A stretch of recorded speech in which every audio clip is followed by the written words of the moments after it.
Hola, ¿qué tal? Bienvenidos a Divulga Podcast, un podcast donde platicamos sobre ciencia y sobre los guatemaltecos que están detrás. Así que el día de hoy estamos con Carol. Así que, ¿qué tal, Carol? ¿Cómo está?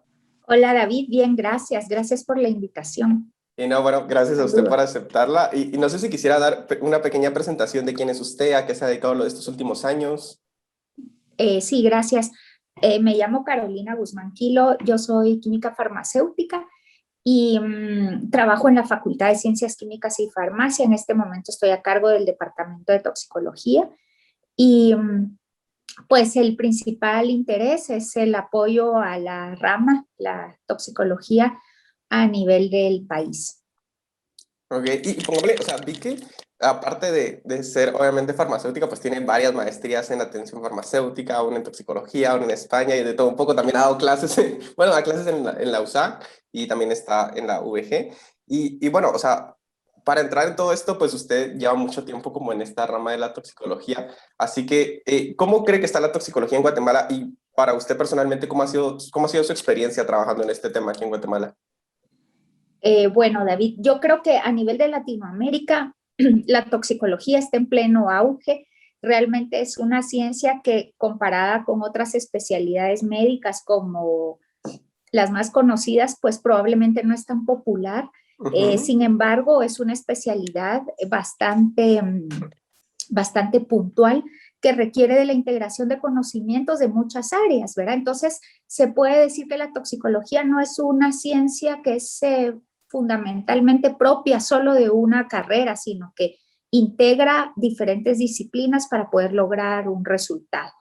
Eh, yo entré a la toxicología ya como parte de mis actividades diarias en el año 96, cuando fui ayudante de cátedra en el departamento de toxicología donde me encuentro actualmente.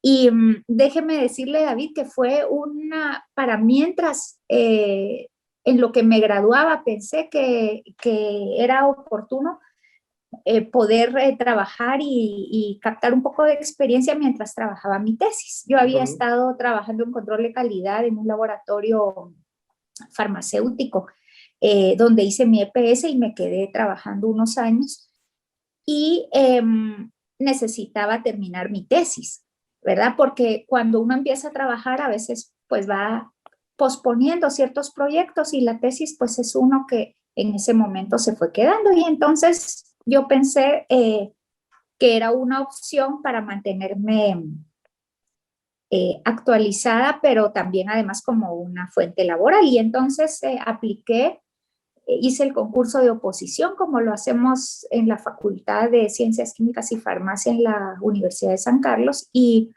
una vez se cumplen todas las condiciones, pues me contratan, ¿verdad? Y entro como auxiliar de cátedra 2 en ese año a cargo de la parte analítica. En ese momento el departamento de toxicología era el laboratorio que se encargaba de hacer toda la parte médico forense y del organismo judicial, del Ministerio Público, del Seguro Social y entonces nos tocaba hacer todos los análisis que mandaban, alcoholemias, vísceras, Wow. prendas, armas blancas, o sea, confirmar grupos sanguíneos, pero también hacíamos la parte de identificación de drogas, marihuana, polvos blancos, Qué, ¿verdad? qué Que había que genial, ajá. confirmar si era cocaína o no y todo el proceso legal que eso implicaba. Eh, pero además se trabajaba también toda la parte clínica, cuando habían Ujú. emergencias en los hospitales, monitoreo de anticonvulsivantes, confirmar si en una muestra había un plaguicida o no, y esos detalles pues se hacía todo prácticamente simultáneamente. Eh, en el año 2000 más o menos, bueno, hubo una reforma al Código Procesal Penal y eso hizo que el MP, el Ministerio Público, tuviera que formar su laboratorio, ¿verdad? Ya era Sí. una exigencia porque la USAC ya no estaba facultada en ese nuevo código a prestar esos servicios, ya merecía realmente que el Estado tuviera un laboratorio que hiciera todo ese trabajo. Para nosotros como universidad fue un alivio realmente porque cada vez era más difícil, cada vez crecía más y más el número de Ajá. muestras y el personal éramos el mismo, ¿verdad? Entonces, en ese entonces, nuestra jefa, la licenciada María Antonia Pardo de Chávez, eh,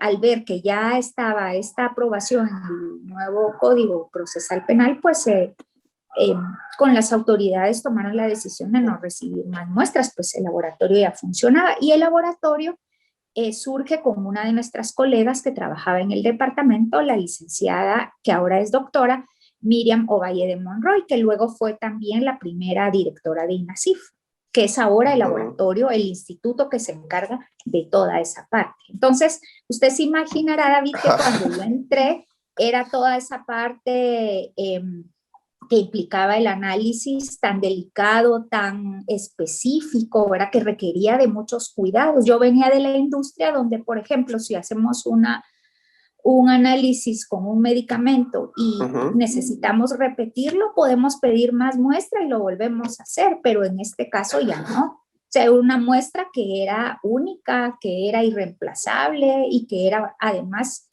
de valiosa, muy delicada por la cuestión legal. Entonces fue una experiencia maravillosa realmente.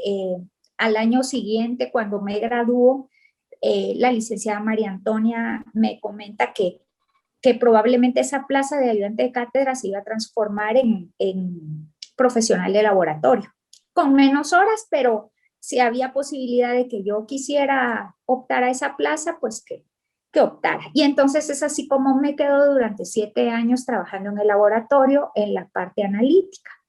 En ese entonces teníamos un cromatógrafo de gases con masas, un HP que había sido parte de un proceso de colaboración de Estados Unidos para la ayuda a la situación legal de Guatemala. Y teníamos un cromatógrafo líquido, un HP 1050, sencillo, ¿verdad? De aquellos con integrador, pero que era muy bueno, y un gases con llama con el que hacíamos las alcoholemias. Era un montón de equipo, ¿no? Se aprende mucho, sí, y nuestro espectrofotómetro como los que usamos en la facultad, ¿verdad? De aquellos que son robustos y sencillos, pero que sacan la tarea muy bien. Entonces, y trabajábamos pues cromatografía en capa fina, trabajábamos pruebas de color, había muchas pruebas que todavía son útiles y que nos daban resultados prontos para luego confirmar en otra base técnica. Entonces, la verdad es que aprendí muchísimo. ¿Cuánto ha crecido? ¿Cómo la veo ahora? Pues obviamente, tal y como nos lo dijo el doctor Repeto en su libro de Toxifundamental, la toxicología ha ido evolucionando y ha evolucionado muy rápidamente, ¿verdad? Desde los venenos aquellos de los que veíamos escritos en los papiros de Evers, donde hablaban de los compuestos que podían ocasionar un daño, hasta la actualidad, donde hay técnicas analíticas de punta realmente impresionantes. Entonces, ¿cómo ha evolucionado nuestro departamento? Pues yo creo que hemos tratado de evolucionar conforme nos lo ha permitido las condiciones del país, mejor de lo que las condiciones del país creo yo que se lo podrían permitir a otro tipo de laboratorios y nos sentimos muy orgullosos de ello. David, en este momento tenemos un nuevo cromatógrafo de gases con masas, pero además que tiene un GDSpace, un cromatógrafo de gases con llama y con NPD, porque los equipos anteriores ya prácticamente no funcionan, ¿verdad? Ya no funcionaron, eran ya muy, muy antiguos. Y tenemos 2 absorciones atómicas con horno de grafito, 2 equipos de absorción atómica con horno de grafito, generador de hidruros y un HPLC con detector UV y DAD. Un horno de digestión de microondas y que son metodologías que poco a poco hemos ido adquiriendo. Es decir, esto no ha sido de la noche a la mañana, ni ha sido solo el trabajo de una persona, al contrario, allá el equipo es muy entusiasta, nos gusta lo que hacemos y estamos pues muy motivadas, muy motivados, ¿verdad? Porque también tenemos compañeros hombres, pero en general me refiero a que las farmacéuticas que estamos en el grupo somos muy entregadas a la especialidad y nos gusta el trabajo que hacemos. Sabemos que cada caso es es una investigación nueva y no hay rutina nunca, ¿verdad? No hay rutina nunca y creo que eso hace diferencia. Y cada vez que salen anuncios de equipos nuevos es como empezar a soñar si vamos a lograr comprarlo o no, o tenerlo algún día o no. Así que Ah, así es como la veo. ajá. Y en general veo que hay una proyección a los jóvenes colegas, especialmente farmacéuticos, los veo muy atraídos a la ciencia. El que INASIF tenga un alto porcentaje de colegas farmacéuticos dentro de su grupo de investigadores en el laboratorio es una cosa excelente. Aparte de que nuestros colegas en la farmacia hospitalaria cada vez se involucran más también en temas como antídotos, en temas como manejo de paciente intoxicado. Los médicos que nos consultan y que se han mantenido a lo largo del tiempo y renovándose, ¿verdad? Porque como nada, han pasado por lo menos 2 o 3 generaciones Ujú. de profesionales, ¿verdad? Entonces, sí, yo creo que vamos bien, podríamos estar mejor, sin embargo, no voy a ser negativa, al contrario, creo que vamos a estar mejor. No, suena súper bien y tocó un montón de cosas. Y bueno, si quiere, antes de profundizarnos, por ejemplo, bueno, yo me pongo a pensar, o sea, me imagino que cuando estaba en la carrera, pues no veía como todas estas metodologías que cuando ya estuvo como auxiliar y le tocó analizar tantas cosas. Entonces, o sea, me imagino lo increíble que fue que de la noche a la mañana tenía que aprender tanto y no solo aprenderlo, sino que ya o sea, lo hacía ya. Entonces, por ejemplo, bueno, o sea, aprendió todo esto, pero ¿cómo fue que no entró como a la encrucijada de decir como, bueno, o sea, este campo está súper interesante, pero seguramente hay muchos otros? ¿Cómo fue que decidió seguir por la toxi y no decir como, uy, bueno, podría experimentar con otros y después decidir, sino que se fue de una vez por la toxi? ¿Qué cree que pasó ahí o por qué decidió esto? Pues mire, David, fíjese que como yo cuando estaba en la facultad, a mí la parte que me gustaba era la parte clínica. A Ujú. mí el hospital me encantó, la práctica hospitalaria me encantó. Yo dije esta parte y yo había estudiado farmacia porque a mí me gustaba la farmacia comunitaria. Yo quería una farmacia, por eso estudié la maestría en atención farmacéutica, Ujú. donde hubiera servicio de seguimiento farmacoterapéutico, de indicación sanitaria, de prevención, en campañas de salud. Eso era lo que a mí me gusta. Todavía me gusta, ¿verdad? Y todavía a veces lo sueño, ¿verdad? Lo pienso. Eh, pero luego cuando hice el EPS, Ajá. me fui al laboratorio de control de calidad. Y yo siempre había dicho, este control de calidad, como que no, me gusta, pero no es como a lo que yo quisiera dedicarme todo el tiempo. Pero aprendí muchísimo en la industria, ¿verdad? O sea, es una enseñanza de equipos, llega uno y tiene contacto ya con técnicos que estaban ahí desde hace 10 años y que saben usar un medidor de humedad Carl Fisher, que conoce un espectrofotómetro que succiona la muestra y los que yo conocía eran todos de las cubetas de cuarzo donde uno las limpia muy bien y yo decía, Dios mío, y esto, un HPLC ahí, y yo decía, el equipo de disolución, y yo decía, pero bueno, aprendí, ¿verdad? O sea, Ajá. aprendí y yo entiendo que en la facultad uno no puede aprenderlo todo, ¿verdad? Porque Ujú. realmente hay tantas ramas donde uno se puede especializar que es una barbaridad pensar que en la U, en una carrera de licenciatura vamos a aprenderlo todo, no es posible, pero traemos una base de razonamiento, de una base de desarrollo cognitivo, diría yo, que nos permite luego integrar y decir, este es el principio de este equipo, por eso es que estoy leyendo así y poder después, al integrar ese conocimiento, lograrle un mejor rendimiento a lo que uno va a hacer. Entonces, cuando yo llegué a toxicología, pues yo por lo menos ya conocía los equipos de la industria.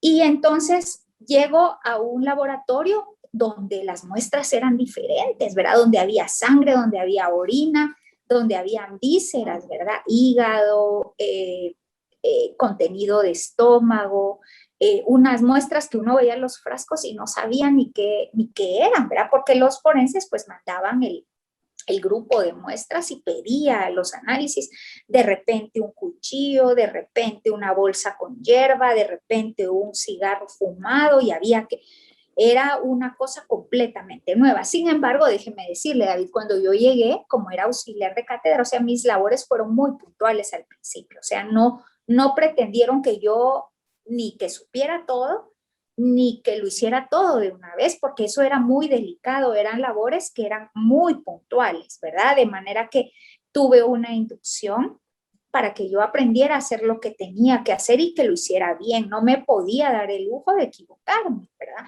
Entonces, fue realmente una cosa muy interesante. Para mí fue un punto donde yo dije, ¡ala, qué lindo esto! De verdad que qué bonito. Y comencé a hacer todo ese proceso dándome cuenta de la importancia que el trabajo tenía, ¿verdad? Pero ya no era solo hacerlo bien, sino informarlo bien, interpretarlo bien, y si había necesidad de confirmarlo frente a otras personas, había que hacerlo bien y también segura de mí misma. No podía llegar a decir, mire, tal vez no, yo lo había hecho así y así estaba hecho. Y el otro punto que aprendí ahí era que cualquier respuesta que yo diera tenía que tener una base documentada, ¿verdad? Entonces, y eso era muy importante porque, claro, en la facultad nos hace mucho énfasis en el tema de las referencias bibliográficas, pero en este caso era determinante, ¿verdad? Porque si el juez decía, mire, yo quiero ver dónde dice lo que usted está diciendo, yo tenía que poder documentarlo con algún estudio, con algún libro, con alguna monografía, y eso fue una de las enseñanzas más grandes. Mi jefa, la licenciada María Antonia, en ese entonces nuestra jefa, era una persona muy disciplinada. Ella nos inculcó la responsabilidad, o sea, no es que nos la inculcara, es que nos la recordaba siempre, ¿verdad? Porque de nuestro trabajo podía depender el que acusaran a alguien o que liberaran a alguien. Entonces, teníamos que hacerlo bien y hacerlo bien desde el principio. Entonces, esa creo que ha sido una enseñanza de vida.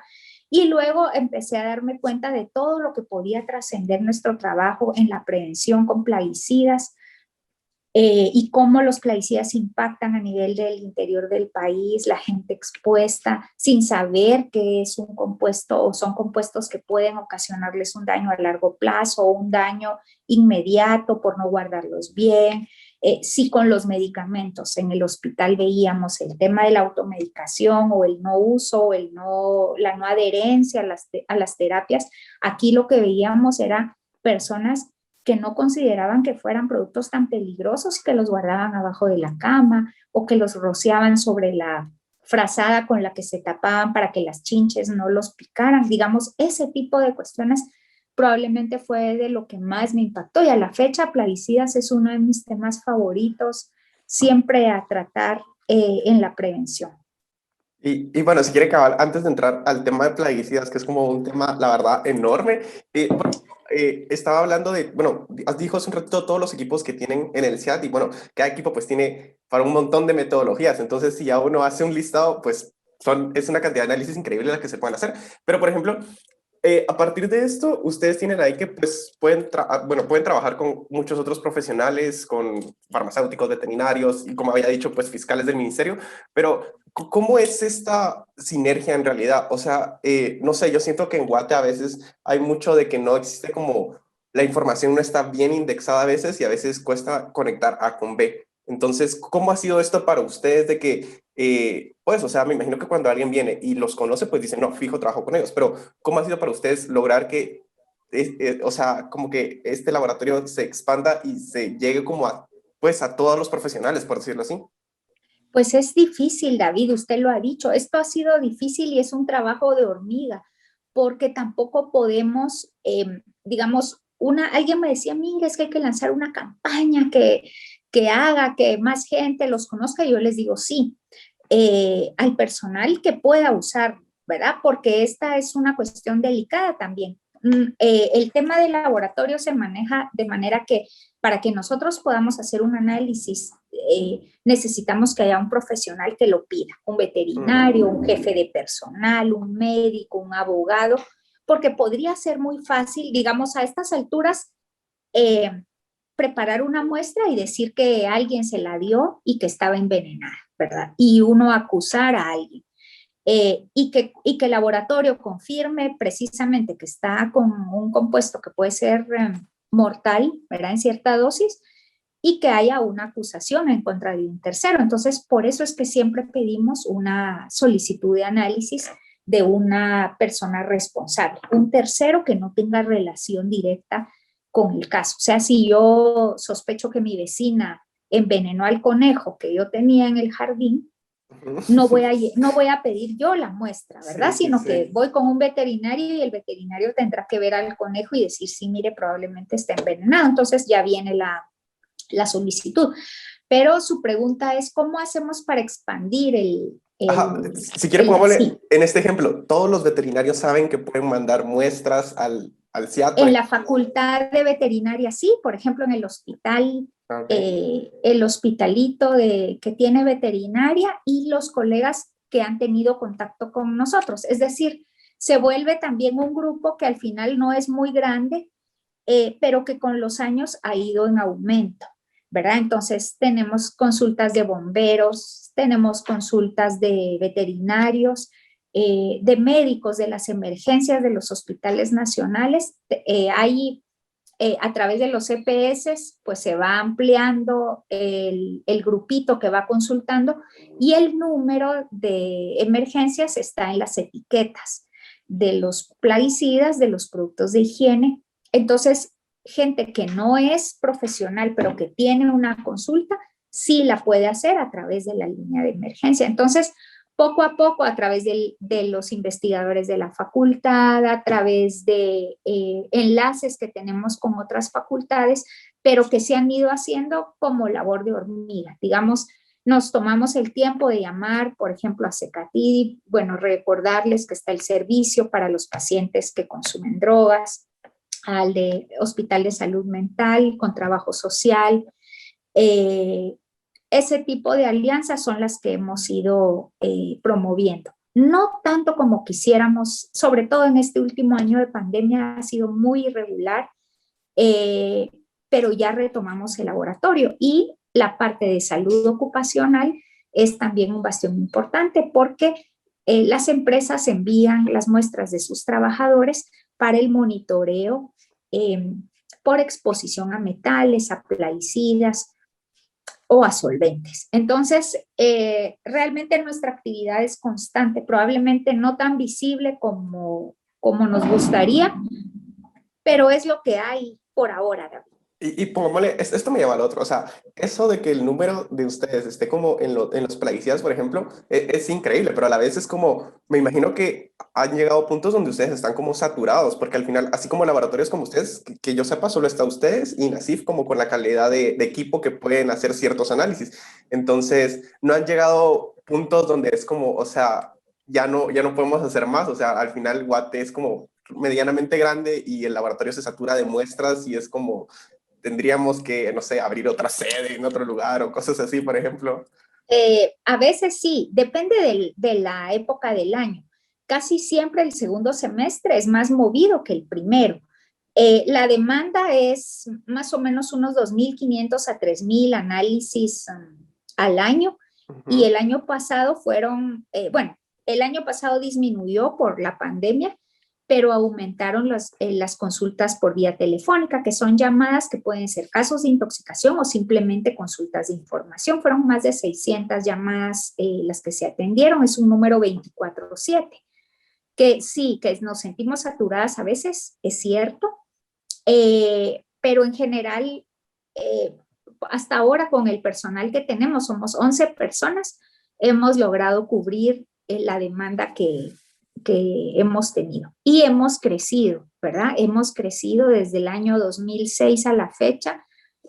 Eh, bueno, hay otro detalle, David. Nosotros somos un programa autofinanciable. Entonces, nuestro presupuesto depende del trabajo que hagamos. No podemos, digamos, solo la universidad se encarga de la instancia, ¿verdad? Del lugar físico, de los salarios de la mayoría del personal y de la luz y el agua. El resto de gastos va por nuestra cuenta: equipos, mantenimiento, reactivos, gases, tintas de impresoras, líquido de trapear, gel para manos, ahora mascarillas y papel mayordomo, que va por nuestra cuenta. Entonces, eso hace que mantengamos una actividad constante en búsqueda de proyectos y de alianzas que nos permitan generar lo que nos está haciendo falta.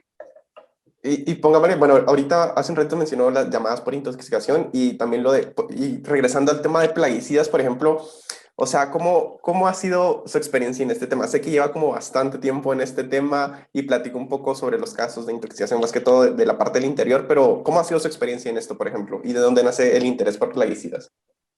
Bueno, mire, el interés por plaguicidas nace de ver la cantidad de muestras que nos venían del sistema forense y del organismo judicial.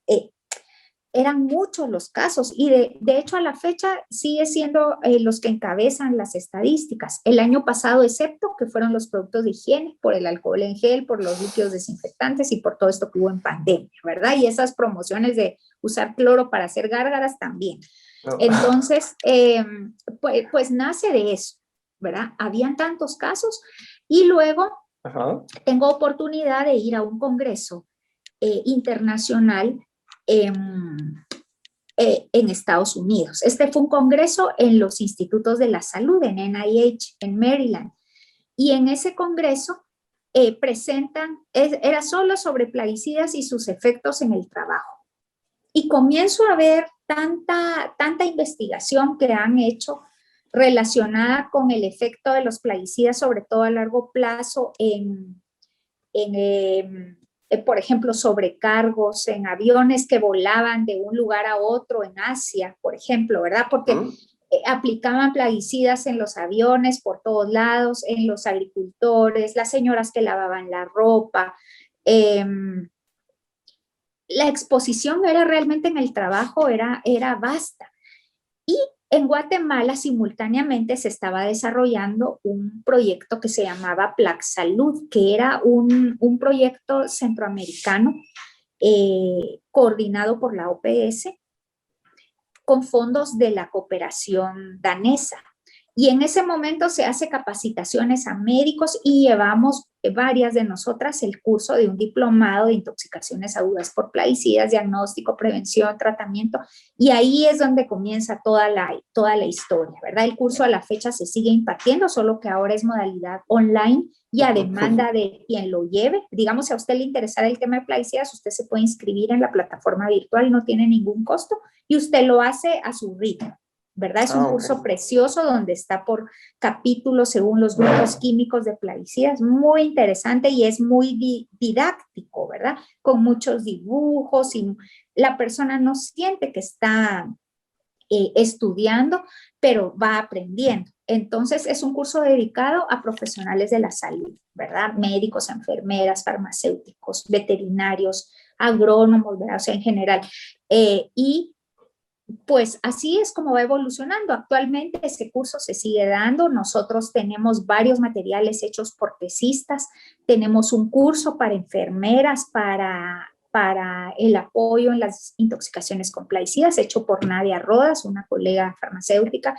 Tenemos un curso para expendedores de plaguicidas, el libro del que enseña y el libro del estudiante, hecho por Paola Santos, que también es una de nuestras tesistas y que fue EPS también con nosotros, QF. Tenemos una campaña de prevención de intoxicaciones en niños que hizo Heidi Santos, Heidi Clarisa, ella también es colega farmacéutica, fue nuestra tesista, fue nuestra EPS también, y entonces esos materiales han contribuido muchísimo. Tenemos un cartel que es un cartel de apoyo para las emergencias de hospitales, donde los médicos pueden ver la lista de productos químicos más famosas de plaguicidas, sus signos y síntomas, su tratamiento, pero además cómo deben ser las muestras colectadas, porque ese es un detalle muy importante, David. Nos pasa que a veces uno piensa que todo es sangre, todo es orina, todo es contenido de estómago, y realmente hay muchos factores que determinan cuál es la muestra ideal, cuál es el agente, por qué vía ingresó, hace cuánto tiempo fue el ingreso al organismo y qué producto es, eso es muy importante. Ahora, entonces, Estos carteles han ayudado mucho a nivel de las emergencias. Es un cartel actualizado que comenzó precisamente en los años de Plan Salud, pero que ha ido evolucionando. Es un cartel que hemos ido actualizando con grupos químicos, sacando plaguicidas que ya están prohibidos e ingresando otros. Y con el tema de los prohibidos, los clorados, hay varios proyectos con el Ministerio de Ambiente en el tema del Convenio de Estocolmo, el de Rotterdam, y con Mercurio, Minamata, proyectos interesantes que lastimosamente quisiéramos que avanzaran más rápido, pero que bueno, ahí van.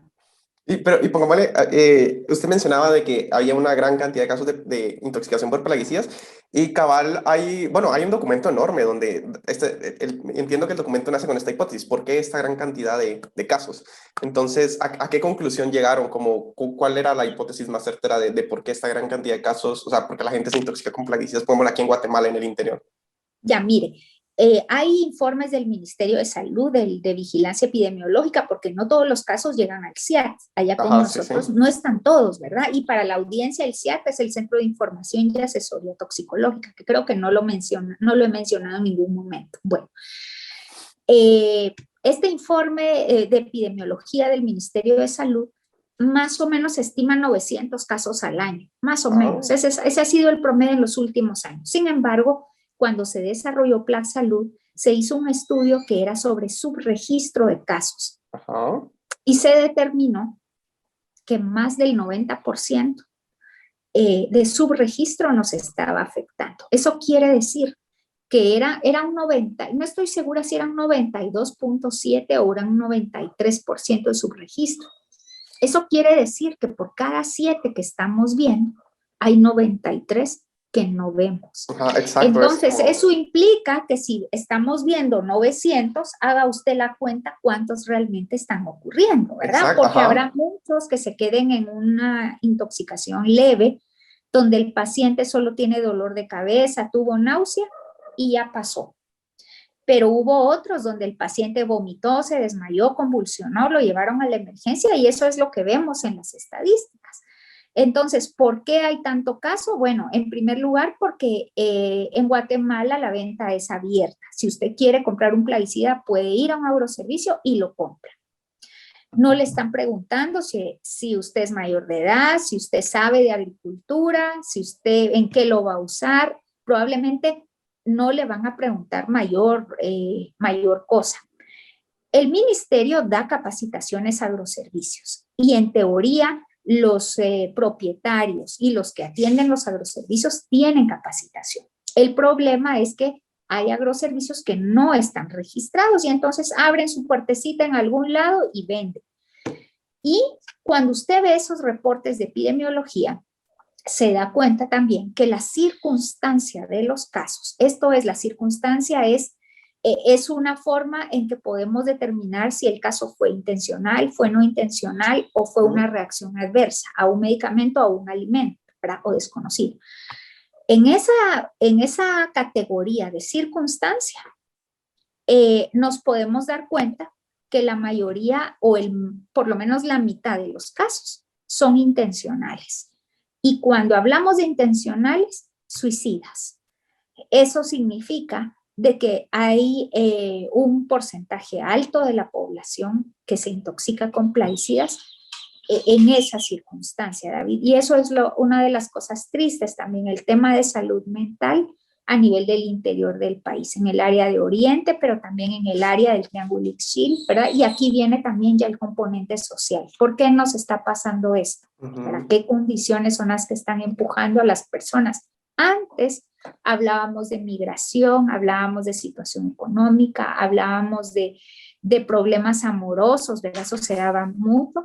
Ahora probablemente estemos hablando de crisis por la pandemia, ¿verdad? Falta de trabajo, las mismas circunstancias amorosas, pero en otro contexto, en el contexto de una situación económica más difícil que la que habíamos tenido antes, por el mismo tema de esta pandemia que tiene en una poca estabilidad del sistema económico, sobre todo en sectores de trabajo informal, para gente que si no trabaja el día no come. ¿verdad? A diferencia de otros grupos que no es esa su situación. Entonces, pues lastimosamente esas son algunas de las condiciones. Y si quiere, como para ir cerrando ya el tema de plaguicidas, por ejemplo, esto último de exposición de plaguicidas y riesgo de leucemia linfoblástica en niños de Quetzaltenango, ¿qué fue esta investigación y a qué Este fue una tesis de Ujú. investigación de José Rodrigo Vargas. José, un estudiante muy aventajado de la facultad químico farmacéutico, Ujú. él había hecho su EPS en Xela, en Quetzaltenango, y él se fijó, él se dio cuenta de las condiciones de que eran muchos casos de niños con problemas de leucemia. Y entonces él trabajó esta tesis que fue asesorada por esta servidora y también por el doctor José María del Valle, eh, para ver toda la parte clínica, ¿verdad? La parte médica. José trabajó este proyecto de investigación para poder determinar si había alguna relación entre los productos plaguicidas que utilizaban los papás de los niños que resultaban con una enfermedad como Ujú. la leucemia, ¿verdad? Que es planteada en esta tesis. Él hizo una especie de revisión de qué productos químicos eran los que estaban aplicando y en su mayoría eran piretroides. Los compuestos piretroides, cuando usted los compara con los organofosforados, podría usted decir que probablemente son de menos riesgo para los trabajadores porque no, su mecanismo de acción es distinto. Los organofosforados son los que ocupan el primer lugar en cuanto a los Ujú. casos de intoxicaciones en Guatemala y en muchos países porque son los que más se usan, son los Sí, más cabal. populares. Pero los piretroides son productos químicos que van en una base oleosa que generalmente son derivados del petróleo. Entonces, la toxicidad de estos, además de la parte de poder hacer una influencia sobre el sistema inmunológico por el tipo de mecanismo de acción a largo plazo, el tema de los solventes dentro de la formulación hace una gran diferencia. No es lo mismo un producto que vaya disuelto en agua o que lleve un componente acuoso a uno que lleve un componente oleoso que lleva derivados del petróleo. Y es ahí donde entra el proceso este de posible relación o vinculación con para el desarrollo de la leucemia. José me escribió recientemente, él se dio cuenta que nuestro paper que su paper ha sido citado ya en una última Ah, investigación, wow. en una última revisión, donde hacen un conglomerado de los países y Guatemala aparece dentro de esa revisión con esa publicación, ¿verdad? Lo cual me hizo sentirme muy orgullosa de él porque realmente fue una pregunta de investigación que surge a partir del trabajo que él había tenido en su práctica de EPS. Así que vemos que las actividades de formación profesional que tenemos a nivel de la facultad, pues puede generar información muy valiosa, sobre todo para el largo plazo. Vemos que esta publicación ya tiene, no sé cuántos años tendrá, yo siento que fue ayer, usted dice hace muchos años, pero yo siento que fue ayer. Entonces, sí, yo creo que se sientan bases importantes para posibles prohibiciones más adelante de ciertos compuestos químicos en cierto tipo de actividades, ¿verdad? En el interior del país es inevitable que el padre que viene con la ropa de trabajar se la quite antes, ¿verdad? A veces solo tienen 1 o 2 juegos de ropa, eh, pero por eso es tan importante la educación, el uso de una gabacha, de un overol encima, de manera que esa ropa no tenga contacto con la familia, con la señora que lava, la esposa, ¿verdad? O con los niños que llegan y lo abrazan. Entonces, pues es un proceso, realmente es un proceso de educación que con los años uno piensa que ha hecho mucho, pero cuando se da cuenta de que la situación va igual en el tema de plaguicidas, realmente a veces uno se desmotiva, pero al día siguiente ya agarra nuevos ánimos otra vez. No, cabal, creo que esto refleja como la gran necesidad de investigación aquí en Guatemala, porque, o sea, este tema es enorme, pero esta debe ser como una publicación única en su tipo. O sea, la verdad es que no lo busqué, pero no creo que hayan como muchas publicaciones relacionadas a esto. Entonces, es como, bueno, hay tanto por investigar ahí. Y si quiere como pasando a otro tema, por ejemplo, hablemos un poco del tema de accidente físico, pero del lado de antídotos. Del Entonces, CIAT. del lado del CIAT, precisamente, o sea, mordedura de serpientes. Entonces, ¿cómo manejan ustedes esto? ¿Cuál ha sido su experiencia en esto? ¿Qué tan difícil ha sido, pues, llevar esto en la red que tiene el CIAT aquí en Guatemala, por ejemplo? Sí, para el tema de antídotos en general, el CIAT hace una publicación cada año donde compila qué antídotos hay disponibles en qué hospitales y quién es el responsable, cuál es su contacto, de manera que si, por ejemplo, tenemos un caso en Zacapa y nuestra colega de Zacapa no sabe dónde conseguir el antídoto, trata de ver la lista que se ha generado a través del CIAT para ver quién de sus colegas lo tiene disponible. Al hacer esas actualizaciones nos hemos dado cuenta de que el tema de los antiofídicos es una de nuestras asignaturas pendientes. En Guatemala tenemos disponible suero polivalente, que es el que sirve para especies como cascabel, como barba amarilla, como mano de piedra, que son de las más comunes que tenemos de ese tipo, pero tenemos una escasez de suero anticoral. El suero para serpientes coral es aparte, es diferente. Cuando alguien dice polivalente piensa que los cubre a todas, pero no. Los venenos actúan de diferente manera, algunos son hemotóxicos, otros son neurotóxicos. Entonces, por eso es que el de coral se necesita uno distinto. Sin embargo, el problema es que los accidentes con corales no son tan comunes como los de las otras serpientes, de barba amarilla, de mano de piedra, de cascabel. Entonces, resulta muy oneroso para el sistema de salud abastecer de antiofídico para coral, porque el número de casos es muy poquito. Sin embargo, nosotros consideramos que aunque sea uno al año, se debe tener el antídoto disponible.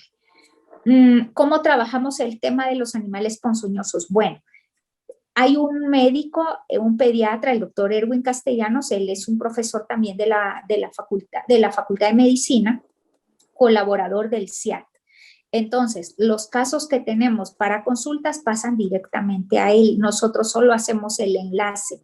A veces nos mandan la fotografía del paciente, la fotografía de la serpiente, y a veces hemos hecho la triangulación de manera que el doctor pueda ir directamente al hospital donde está el problema o que trasladen al Hospital San Juan de Dios, que es donde se trabajan estos casos, para que el paciente sea atendido.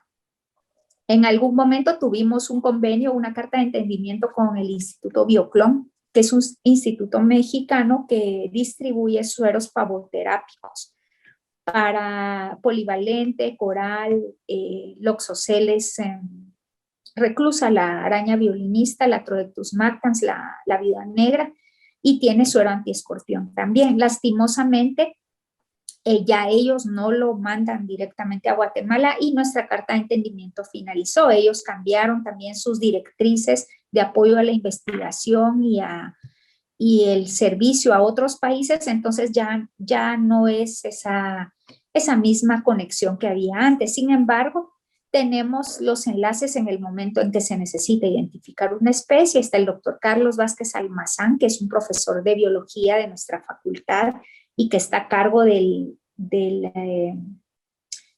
área de serpientes del herpetario en el Museo de Historia Natural, y que nos apoya también en la fase de capacitación. Cada año hemos tratado de hacer un seminario de antídotos donde presentamos cómo está la situación general de antídotos de Guatemala y capacitación por parte del doctor Vázquez Almazán en el tema de serpientes, del doctor Castellanos en el tema del tratamiento, porque pasa que a veces los médicos le dicen al farmacéutico, mire, mándeme 10 viales a la sala para tal paciente, ¿verdad? Y probablemente el paciente fue mordido por una serpiente que no es ni venenosa o es venenosa, pero no necesita tantos viales, ¿verdad? Entonces, sí se necesita que nuestras colegas estén capacitadas y esa es la función que tenemos cada año con ellas. Y si quiere, como ya para ir cerrando, toquemos un poco el tema del agua. Por ejemplo, tenían esta investigación de arsénico total disuelto en agua.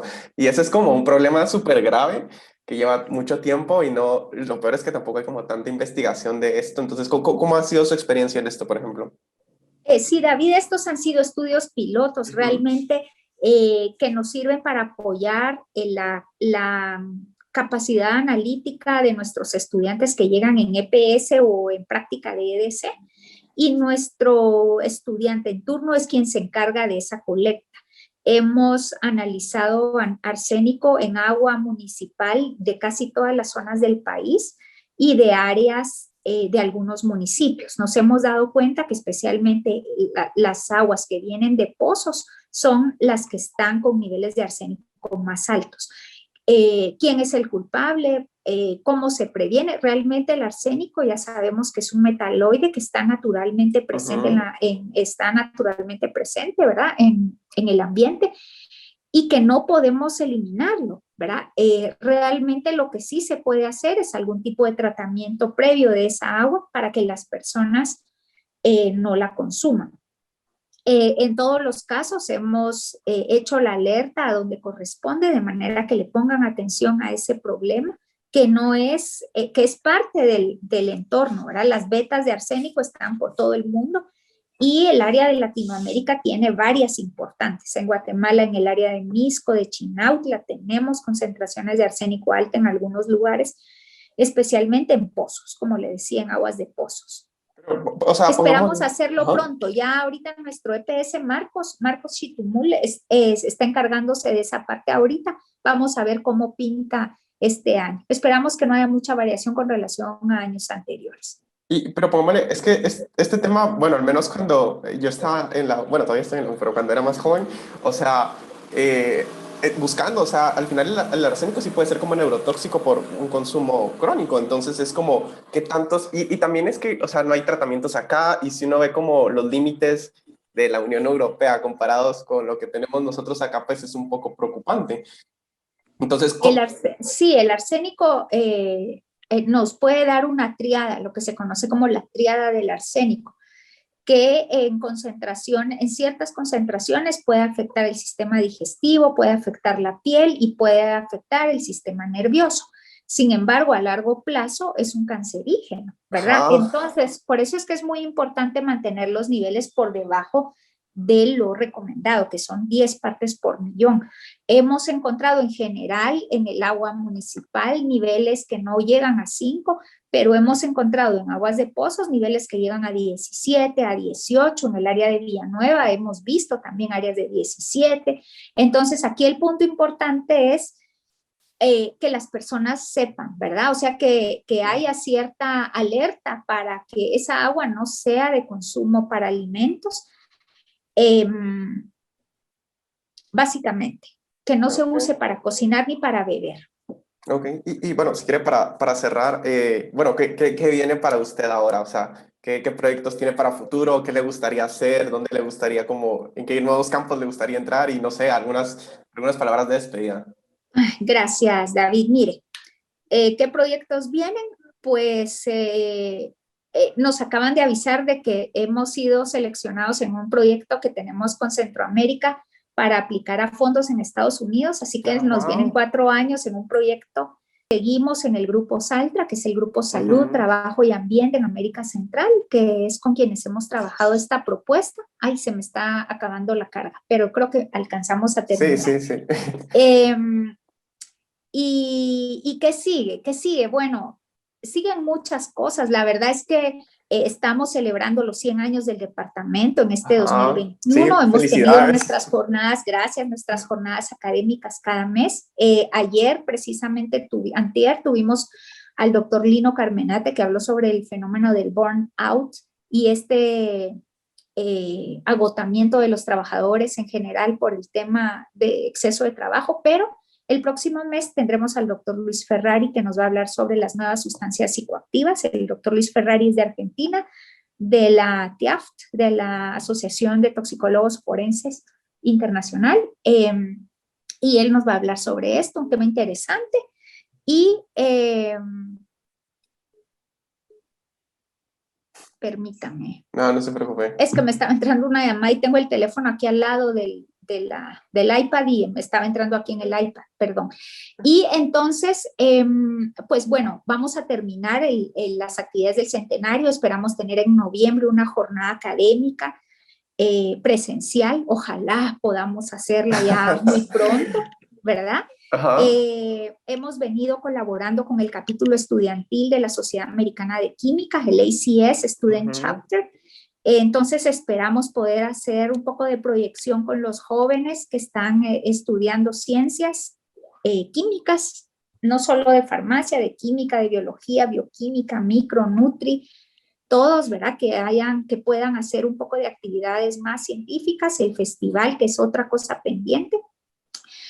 Pero dentro del CIAT estamos en el proyecto de implementar la metodología de la medición directa de mercurio. Ese es uno de los equipos que todavía tenemos aquí entre ceja y ceja para poder apoyar en cuanto Guatemala ratifique el convenio de Minamata, poder estudiar los niveles de mercurio en peces, en poblaciones expuestas, ¿verdad? Ajá. Porque realmente es otro de los metales que tenemos abandonados, pero que a largo plazo nos va a poder dar un impacto de ambiente, pero también económico, ¿verdad? Guatemala es el único país que se está quedando sin ratificarlo en toda la región, y cuando empiecen a prohibir el comercio de este tipo de insumos que contienen mercurio, aquellos bombillos ahorradores que tienen forma como de un choricito, así que como una espiral, eh, aquí nos van a inundar con esos muy baratos y no consideramos que eso sí no es productivo, ¿verdad? Sobre todo para los ríos, los lagos, para el ambiente en general no lo va a ser. Tenemos un proyecto de plomo en pinturas, es decir, metales, vamos con todo en ese tema. Nuestros tesistas están trabajando metales este año, el proyecto CAREX, que es el de exposición a agentes carcinogénicos, lo está trabajando una de nuestras tesistas también para hacerlo con el nuevo censo. Y bueno, ahí vamos, ahí yo creo que tenemos bastante todavía que hacer. No, suena súper emocionante, suena una vida muy ocupada, la verdad, pero qué alegre. Y si quiere, por ejemplo, si alguien más quisiera saber alguno de estos, o bueno, quisiera saber más de usted, por ejemplo, ¿dónde podrían buscar sobre los proyectos o sobre usted, por ejemplo? ¿Cómo podrían hacer contacto ahí? Gracias, David. Yo le agradezco mucho esta proyección a través del podcast. Sí, claro que sí, nos pueden escribir al correo a toxicología farmacia USAC, sin Ujú. puntos ni comas ni nada, @gmail.com. Pueden buscarnos en las redes sociales, estamos en CIAT USAC en Facebook y en Twitter. La de Facebook la lleva una de mis colegas y la de Twitter la lleva esta servidora, así que nos mandan un mensajito en inbox y ahí estamos contestando. O pueden llamar a la línea de emergencia si en caso tuvieran algún caso, que espero yo que no, al 1-801-0029-832 en Guatemala, o bien si llaman del extranjero, recuérdense que nuestra área es 502 de Guatemala y nuestro número es 2230-0807. Eso es, David. No, bueno, pero muchas gracias, Carol, por pasarnos aquí al podcast y nada, gracias a la gente Con que nos gusto y escuchó. felicitaciones, que ahí estuve viendo que hay muchas entrevistas. Qué interesante y los felicito por esta idea. Realmente creo que es una forma de conectar a la gente en los países y que pues ayuda a hacer del tiempo libre algo más, no sé, más alegre, ¿verdad, David? Yo lo veo que usted disfruta mucho del proceso, así que lo Sí. felicito y lo insto a que siga adelante. No, bueno, Tiene madera de comunicador. no, muchas gracias, Carol. Necesitamos comunicadores científicos, en serio, esta pandemia nos ha enseñado que la infodemia acaba Sí. con todo, ¿verdad? O sea, los grupos en contra de las vacunas, a favor de productos químicos que son desinfectantes, es increíble. Necesitamos gente que estudie y que pueda comunicar. Así que lo Gracias. felicito. Gracias y le No, agradezco.